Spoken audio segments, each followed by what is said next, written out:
Okay guys, welcome back to another gym vlog. Today is leg day. Can you sense my enthusiasm? What am I going to do today? I'm looking at, doing a bit of warming up. I definitely want to try and warm up my glutes and such today. Really get the band going around the legs to try and get some abduction happening to get those glutes firing, and then some banded glute bridges to try and get the extension aspect of the glutes firing too. Maybe even do a couple of trunk extensions or hyper extensions, whatever you want to call them. I think that could be a good plan, just to really wake them all up, as well as rolling out an aspect of my calves. Like I have mentioned in some of the past leg sessions recently, that I think my calves are playing a solid role in my knees underperforming. So there's going to be that. So I will be focusing heavily on doing isolates like I have been as of late. Basically that should be the way to go.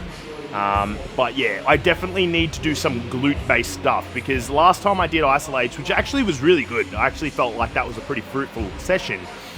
I didn't do anything for my glute/hip region, and I think that's not what I want, obviously. So, you know, the thing is, I think you can definitely get away with doing an isolate-based workout and getting great results for any kind of muscle group for a sustained period of time. But the issue, you know, because a lot of people might be like, oh, but you need compounds. So I don't necessarily believe that. Are they a great surefire way to hit a large group of muscles and, you know, to improve efficiency of time and training and all these other things? Absolutely. You know, and maybe in some aspects the synergy and cooperation of muscles working together, sure, but I don't necessarily think you have to go heavy and do compounds to do that. I think you could probably just go light and do some functional coordinated compound-based lifts or movements or exercises that don't even require a lot of weight to get that neural pattern happening, that synergism or synchronization or cooperation of the muscles. So ultimately, I think if you just want big damn muscles, you need to tell them you need to get bigger. And that can be done with isolates or with compounds. So, you know, and at the end of the day, I'm just trying to preserve leg muscle and not get smaller legs as I drop all this fat. So yeah, today isolates all the way. And then, yeah, if I have the time, I might try to add in a compound, but I've got to be very wary of my lower right side of my back/pelvic region, my SIJ joint, because still having a bit of trouble. Not 100% sure why, and it's starting to really piss me off, but you know, I think I'm actually going to have to revert to doing some functional movements for my erectors and my glute medians and such, and even do some extra core work to try and improve that, because I think it is a functional issue that I've been neglecting all those little tiny functional movements, and it's caused it. So yeah, the fun stuff of bodybuilding that people don't really talk about, all the functional shit and mobility work. So I need to do some of that. Either way, guys, I've been chatting for too long in this intro. Let's get stuck on in. Leg day. And always remember to squeeze the juice.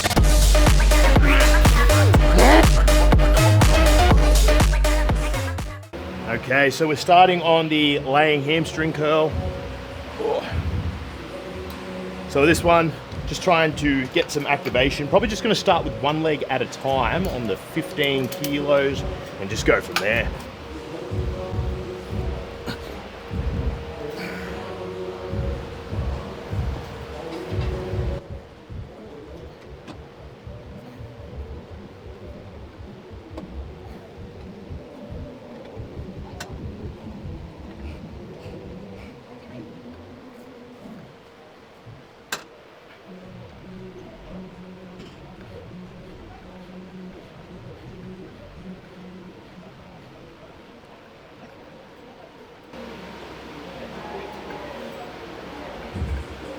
Nice. Okay, felt good. I think I'm gonna stick with the single legs with that one. Stick with the singles, and then I'll actually just go up by maybe an increment of 10 kilos at a time. Do 3 or 4 working sets. That one's the start one, and then see how we go. But yeah, I would probably, for efficiency's sake with time, do dual, so both legs, but I'll just do that on the seated hamstring curl. Single leg for this one, just to really make sure that I get both hamstrings firing off so we can start our session strong. Okay, let's have a rest. Okay, I've upped it up to 25 kilos, so hopefully this is going to be doable for 15 reps on each leg. We'll see how we go.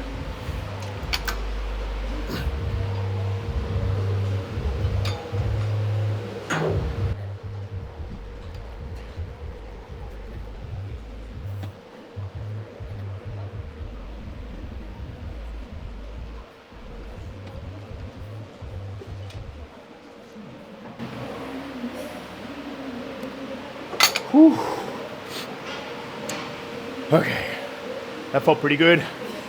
I was actually really happy with that. We're gonna go to 30 now, so we're just gonna start slowing down that incremental gain. If I can get 15 reps of 30, I'll be really happy with that. But then, if I can, I'm still gonna go up to 35, even if that means I don't get 15. I need to start getting comfortable with doing less than 15 reps on certain movements, as long as it doesn't feel like I'm gonna be increasing chance of injury. Okay, let's see how the 30 kilogrammies feel. Oh.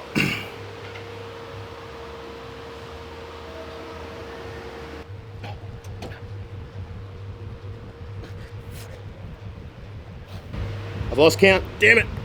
I'll just do 4 more. 1, 2, 3, 4. Woo.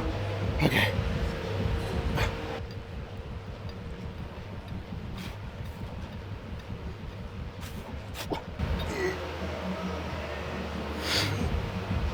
Woo.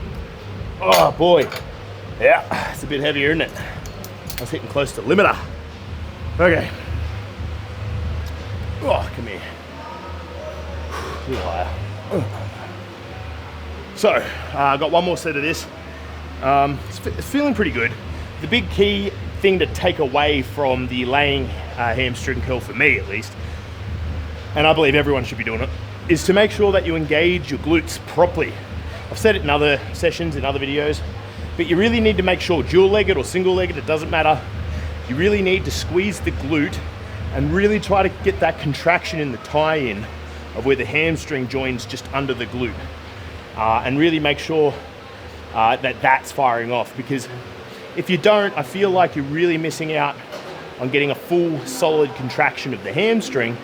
And then I end up finding that my lower hamstring, which is so strange, because it's just weird to think that you got your lower and upper hamstring. Like anatomically, I'm not really sure that really is a thing. But I do, ironically, start feeling it more around the knee and very, limitedly around the upper kind of hamstring, which is where I honestly believe I'm lacking. Could just be my genetics, but it's just something that I'm getting conscious of, and I find that I feel it way more if I contract the glute and keep it tight in that tie-in while I'm doing my curls, my leg curls. So one more set. I'll probably only get 12 on each leg because this is definitely starting to feel heavier, and then we'll move over to the seated. I may do the leg extension first. I'm gonna have to think about that, just to give my hammies a bit of a rest, you see, before I blast them again on the leg curl, but we'll see how we go. Let's get this next set done first. Let's chuck some tunes on and get it done. Last set of the single-legged laying hamstring curls.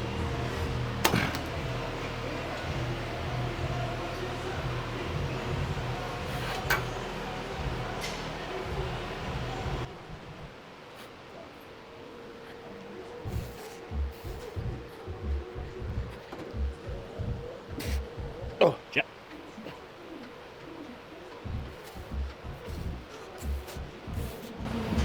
Oh.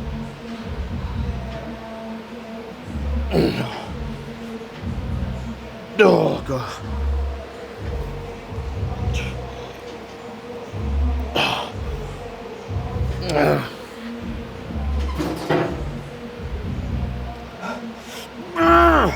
Oh, man. Yep, that's it. Oh. Okay, they're fried. They are fried. Give myself a smidge of a rest, and I'll move over onto this bad boy, the seated hamstring curl. Okay, I decided that since I just smashed a whole bunch of hamstring movements I might actually break it up and do quads, then come back to the seated hamstring curl, just so I can get a little bit of extra recovery in those hamstrings before I beat them up again. That, and also this is like the only good quad machine, so I definitely wanted to grab this one as soon as I could. Okay, so we're going to start on 100. Just, you know, take our time, warm it up, see how it feels. You know, if it feels like garbage, I might quickly do a bit of an iron out of the carbs in between my set, and then hope that fixes it. But I've just got to stay optimistic, really. Okay, let's do it.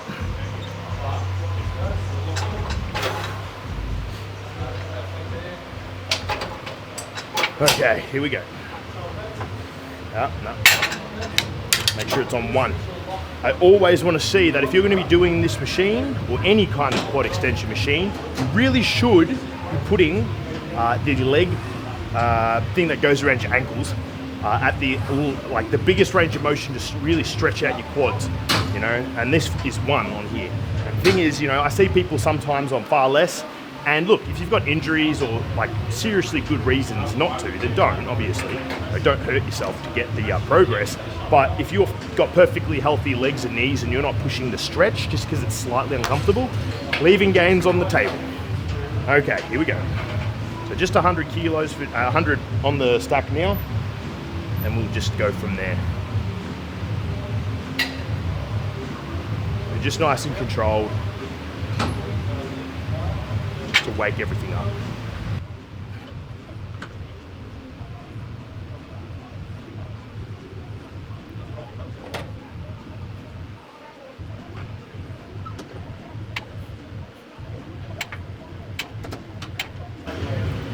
Whew, nice.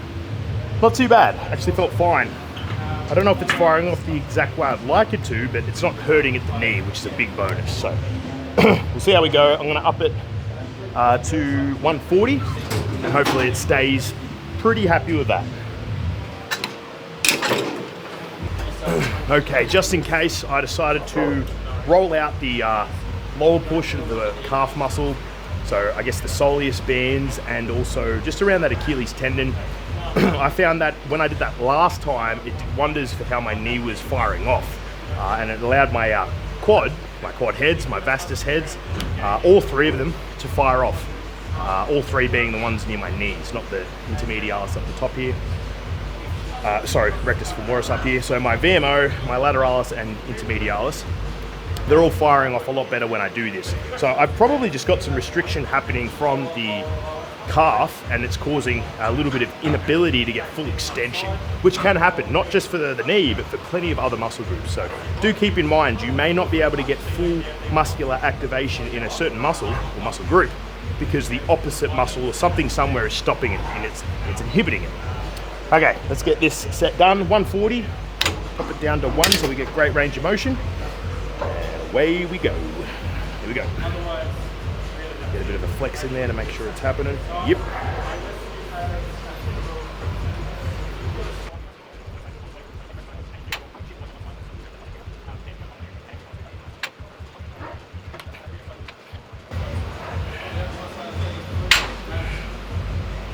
Oh, nice. That actually felt really good. Very happy with that. So I do think that did help. I think I've just got to sit there and pay a bit of attention to that calf. I'll probably do it on both sides because, you know, I don't want to be a bit too asymmetrical with how I'm tending to my muscles. I know this is the side that's having the issue, but I wouldn't be surprised if there's some sort of issues happening on the other side. I do feel like that this calf muscle is smaller than my left calf muscle. That is, you know, the one that's causing the issue. So it's got, yeah, it's weird. The body is like a intricate mess of different things pulling on things here and there. You just gotta do what you can, work with what you've got. Even someone like me who has, you know, went to uni and studied anatomy and biomechanics, I still get there and I look at it and go, what a fucking mess. But, you know, you got time. Plenty of people have time, and if you don't have the knowledge, you can either learn it on Google, or, you know, there are services out there, people you can pay, people you can talk to that are happy to impart you the information, or even help you figure it out, you know. Okay, a little bit of a rest. We're gonna go 160 you know, as much as I really want to sit there and drive it right up, you know, I've got to be very careful. When things are firing off well, I've got to stop going a bit too hard on it and going, fuck yeah, let's go harder. Because I'm during comp prep, limited calories, feeling pretty flat as it is, honestly. I don't want to push it to the limit and hurt myself, or get a niggle and then it sets me back. Okay, a little rest and away we go. Okay, 160, did a bit of a quad stretch just then. Try to get a bit of mobility in the quaddies. Hopefully that's helped a smidge. Okay, let's do it.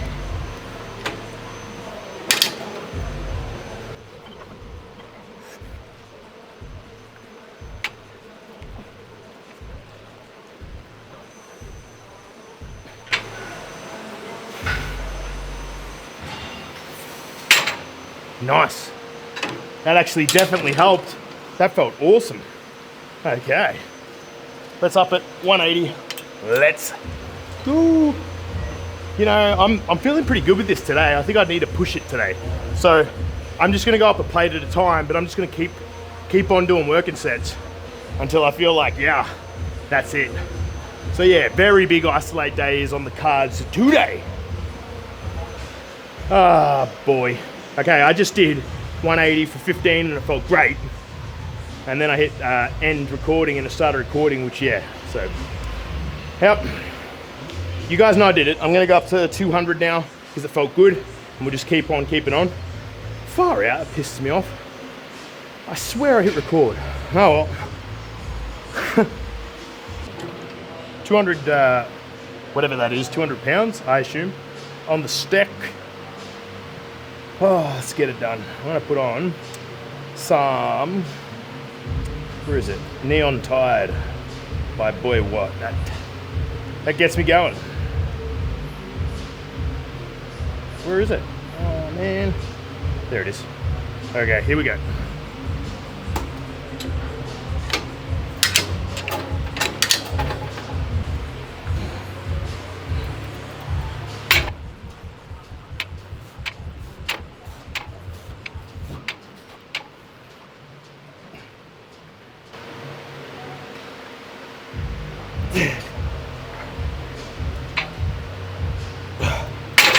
Oh,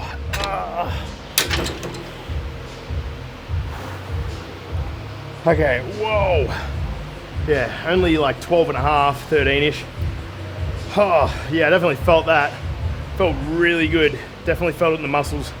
I will admit, I'm feeling it a tiny bit just in here, that little tendon that connects the vastus head to the knee. But all in all, that was worth it.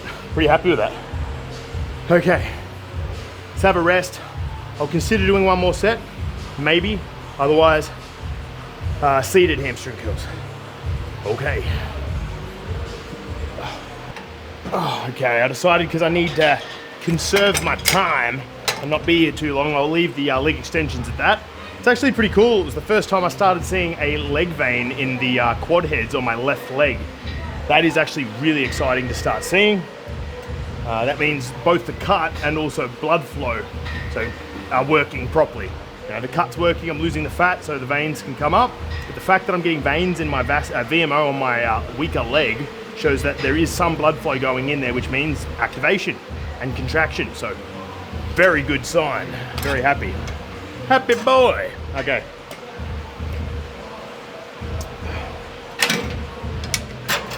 Uh, 120. Just to start with, because they are, oh no, 140. 140, should be fine. They shouldn't be too fatigued after that rest from before. Okay, here we go.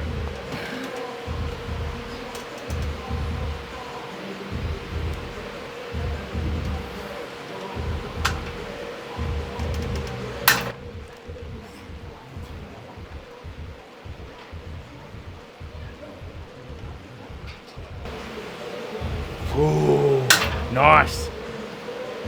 That felt good. Oh, come on, giddy up. Oh, Jesus. Okay, let's up it to 160. See how we feel with that, and then go from there. I probably will only go 160, then 170.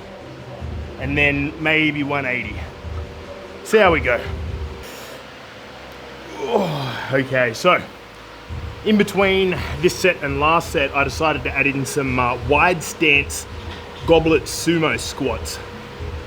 Not really goblet, just dead, like, there's probably a better name for them, but they're just wide stance sumo dumbbell squats, if that makes sense. So I have the dumbbell between my legs, just holding it at the top, and then just doing a relatively wide stance, knees out, like really driving my knees out, you know, getting the glutes to do their other job, which isn't just to, you know, extend the hips, but also to externally rotate them, you know, and then driving through my heels.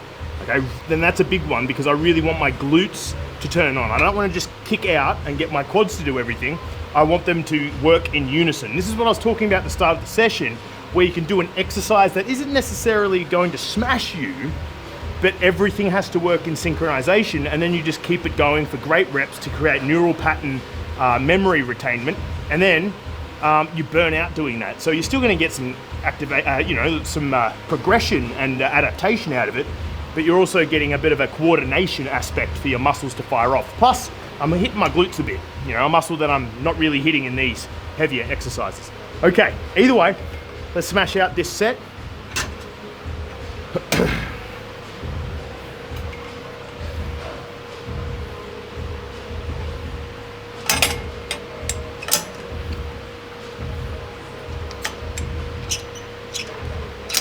Yeah, that's what I want.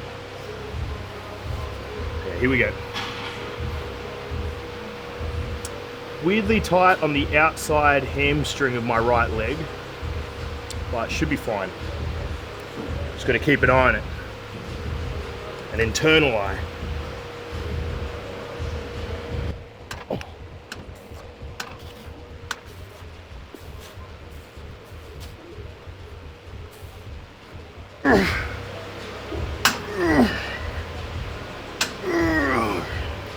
Oh, holy crap. That was a limit pusher. That was a weird feeling, but in a good way. Oh, shit. I think that was from fatiguing it on the laying hamstring curls. Whew. Yeah, 160's never done that before. Crazy. Oh, a lot of activation, but a lot of exhaustion too. Whew. Okay, have a bit of a rest. I'll do those dumbbell sumo squats, and then we'll come back for some more. Whew. Good session so far, I reckon, guys. Oh, holy crap. Okay, so with those dumbbell sumo squats that I've been doing,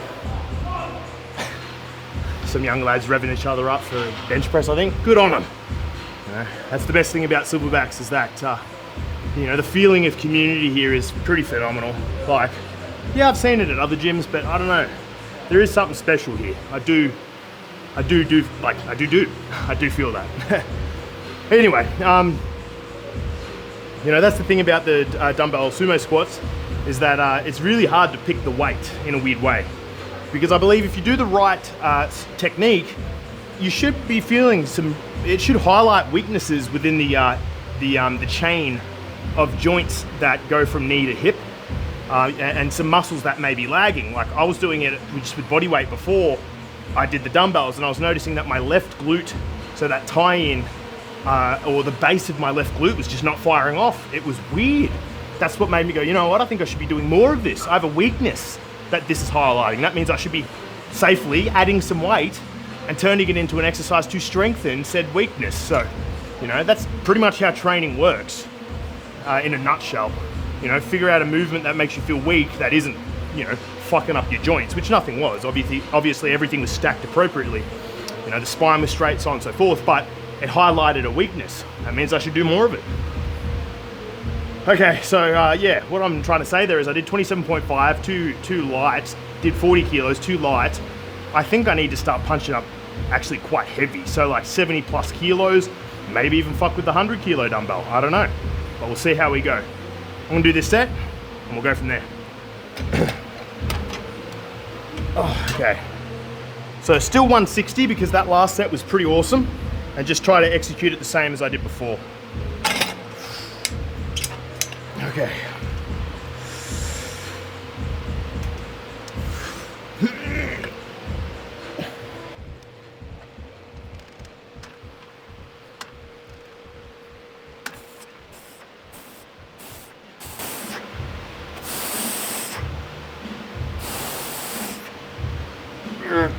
Oh.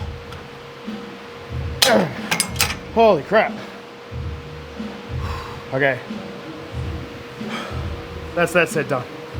Okay, some dumbbell sumo squats. One set.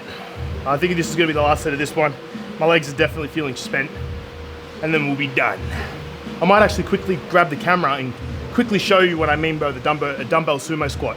So, you know, just show you my final set of that, just so you got an idea of what I'm doing.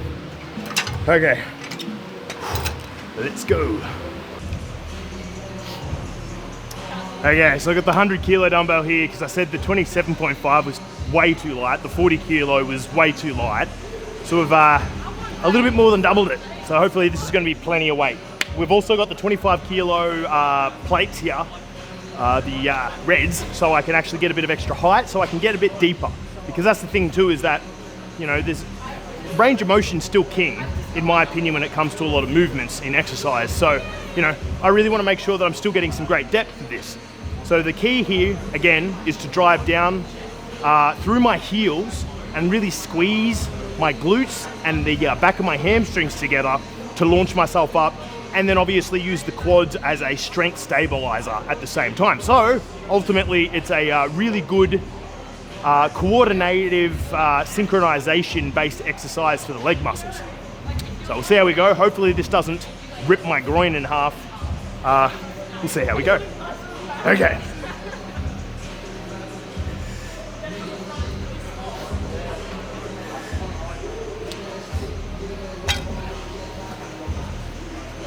So I also recommend that when you do this, don't go too wide with your stance, otherwise you will naturally just start trying to use your quads to overpower, and you'll forget about using your glutes and all the muscles in between.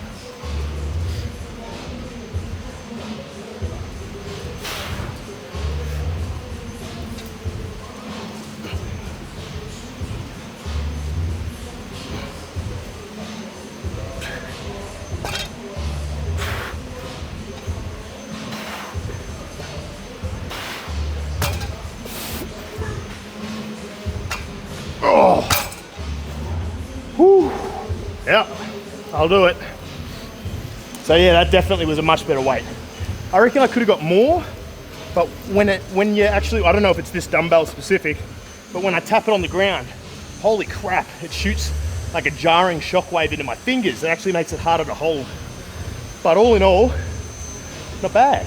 This is definitely something I may look at incorporating in more and more training sessions as this prep goes, or as training goes in general. If you want to, like, where I got the motivation or inspiration from this is probably, I think it was a photo of old mate, no, it was a video of old mate Nick Walker.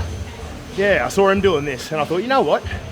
Yeah, he wasn't going super heavy, but damn was he doing it with such control that I thought, yeah, I'm watching those muscles fire off the right way. And that's what I wanted to try and incorporate. So, you know, we'll see how we go. I might do this more. Either way, that more or less finishes our leg session. So I'll wrap it up. Okay, so that's it, guys. That's the end of the sesh. All in all, as far as leg sessions goes as of late, this was definitely one of the better ones that I've had. A lot of them lately, I've just been walking away with a bit of a niggle or a pain somewhere and just feeling a little off. This one, way better, way better. I feel like my muscles actually got the work they need and I didn't get too much blowback for it. So, you know, in all honesty, while I'm in a bit of a deficit with calories and I'm doing this prep, it's ideal for me to be doing isolate-based work and then just trying to fill the gaps where I can with things that aren't getting hit due to those compounds, like my glutes or the tie-ins where, you know, multiple muscles usually fire off. But, you know, it's about training smart, not too hard. Not when you can't do it, that is. Train hard, of course, guys, don't get me wrong. You need to nearly shit your pants, but you don't want to shit your pants. And that also means don't injure yourself too, not just literally shit your pants. Okay, guys, either way, that's the end of the leg session today. Thanks for watching. Really appreciate you guys' support. Stay tuned for the next session, which should be shoulder day, I'm pretty sure. That's on the cards. Should be tomorrow. And hopefully you guys had a great day, great session yourself if you trained. staying on track with your goals, being sweaty, swole, shredded, sexy, or otherwise. But yeah, stay tuned and always squeeze the juice. See you guys.